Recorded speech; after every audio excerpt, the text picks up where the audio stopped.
శ్రీ ఆదిశంకరాచార్య విరచిత సౌందర్యలహరి 52వ శ్లోకం మరియు తాత్పర్యం.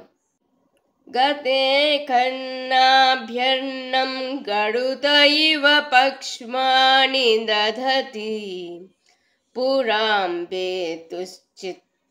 ప్రశమర సవిద్రావణ ఫలే ఇమే నేత్రే గోత్రధరపతి కులోత్తం సకలికే తవా కన్నా కృష్ణ స్మర సర విలాసం కలయతః. హిమవంతుని వంశానికి శిరోలంకారమైన పూమొగ్గుగా ఉన్న తల్లి, నీ కన్నులు మన్మథబాణ శోభను పోలి ఉన్నాయి. ధనువును సంధించి నారిని లాగినప్పుడు బాణము కర్ణము వరకు వచ్చి ఉంటుంది.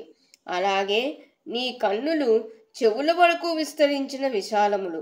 బాణాల చివరలలో ఈకల వలె నీ కంటిరెప్పల వెంట్రుకలు ప్రకాశిస్తున్నవి. మన్మథ బాణాలకు లక్ష్యం త్రిపురాసుర సంహారకుడైన శివుని చిత్తంలోని నిగ్రహాన్ని సడలించడమే. నీ చూపులు ఆ లక్ష్యాన్ని సాధించడం అనే ఫలాన్ని కలిగి ఉన్నాయి, అంటే లక్ష్యాన్ని నెరవేర్చాయి అని ఈ శ్లోకం భావం.